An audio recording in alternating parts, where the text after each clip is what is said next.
पद पे रहूं या ना रहूं, मैं राजस्थान की जनता और नौजवानों की सेवा अपनी आखिरी सांस तक करता रहूंगा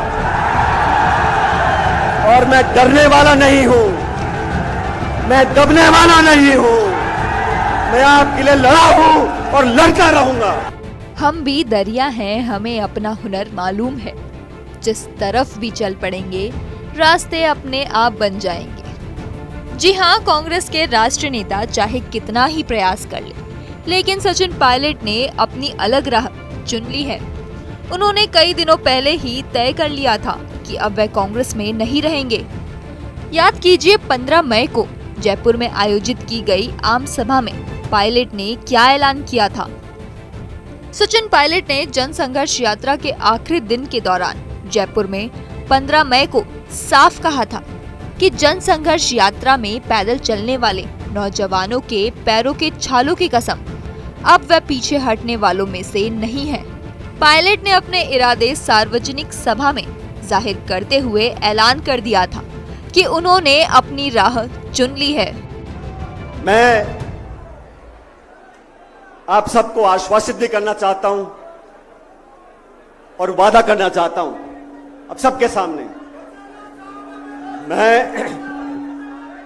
मैं किसी पद पे रहूं या ना रहूं, मैं राजस्थान की जनता और नौजवानों की सेवा अपनी आखिरी सांस तक करता रहूंगा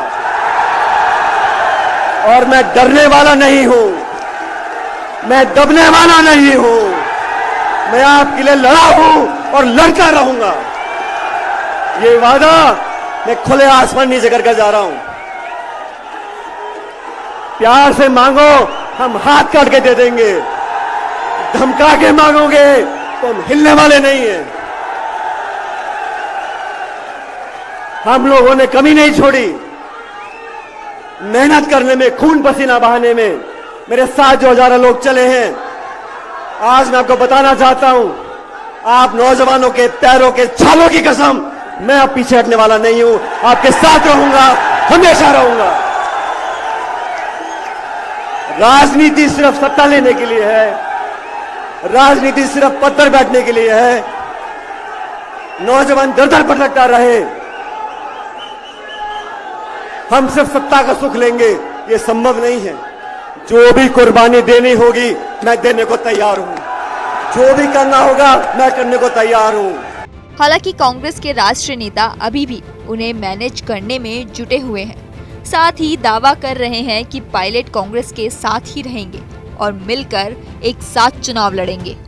Both of are in agreement that Congress party has to go together and definitely we will win election in Rajasthan. Sachin Pilot जानते हैं कि वह कांग्रेस में रहकर कुछ खास नहीं कर पाएंगे। पायलट नेतृत्व चाहते हैं और कांग्रेस में उन्हें नेतृत्व का मौका मिलना संभव नहीं है। कांग्रेस में गांधी परिवार के कई नजदीकी नेता ऐसे हैं जो संघर्षशील, ऊर्जावान युवा नेताओं को नेतृत्व की कमान सौंपने को तैयार नहीं है। सब जानते हैं कि कांग्रेस के कई युवा नेता जो कांग्रेस की शान हुआ करते थे, वह पिछले 4-5 सालों में कांग्रेस का दामन छोड़ बीजेपी में शामिल हो चुके हैं। हालांकि बीजेपी में भी कोई बड़ी जिम्मेदारी नहीं मिली। ऐसे में सचिन पायलट बीजेपी में शामिल होने की बजाय अपनी नई राजनीतिक पार्टी के जरिए चुनावी मैदान में ताल ठोकने वाले हैं। सचिन पायलट ने अपनी ही पार्टी की सरकार के समक्ष 3 मांगे रखते हुए 15 दिन का अल्टीमेटम दिया था। ये 3 मांगे ऐसी है जिन्हें भविष्य में पूरा किया जाना गहलोत के लिए संभव नहीं है।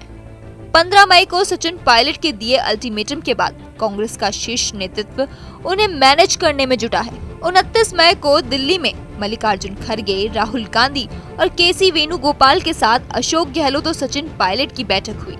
बैठक के 2 दिन बाद ही सचिन पायलट अपने चुनावी क्षेत्र टोंक के दौरे पर रहे।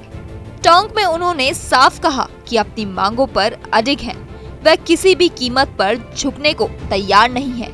ऐसे में आप समझ सकते हैं कि पायलट के इरादे क्या हैं। हो रहा है, कल नया महीना शुरू होगा।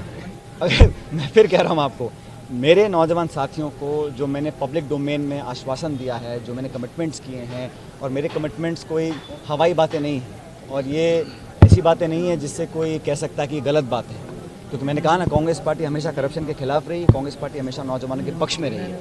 तो उनको न्याय दिलाना और भाजपा सरकार में जो करप्शन हुआ उस पर जांच बैठाना, मैं समझता हूँ ये अति अनिवार्य है, इस पर कोई कॉम्प्रोमाइज नहीं है। राजनीतिक रणनीतिकार प्रशांत किशोर को कौन नहीं जानता। प्रशांत किशोर भारतीय जनता पार्टी और कांग्रेस के मार्गदर्शक रहे हैं। अब उनकी कंपनी आईपैक सचिन पायलट के लिए नई राह चुनने का मार्ग तय कर रही है। प्रशांत की टीम पिछले कई महीनों से एक्टिव है और देश के नौजवानों को राजनीति से जोड़ने का आह्वान कर रही है। युवा सोच को राजनीति में अवसर देने के लिए प्रेरित किया जा रहा है और आईपैक का प्रयास काफी सफल होता नजर आ रहा है। पायलट भी प्रदेश के नौजवानों, किसानों और वंचित वर्गों को दूरी में रखने की नई ताल ठोकने वाले हैं। संभवतः 11 जून को पायलट बड़ा ऐलान कर सकते हैं, क्योंकि 11 जून को उनके पिता राजेश पायलट की पुण्यतिथि है। पायलट का राजनीतिक भविष्य क्या होगा, यह 11 जून को तय होने की पूरी संभावना है।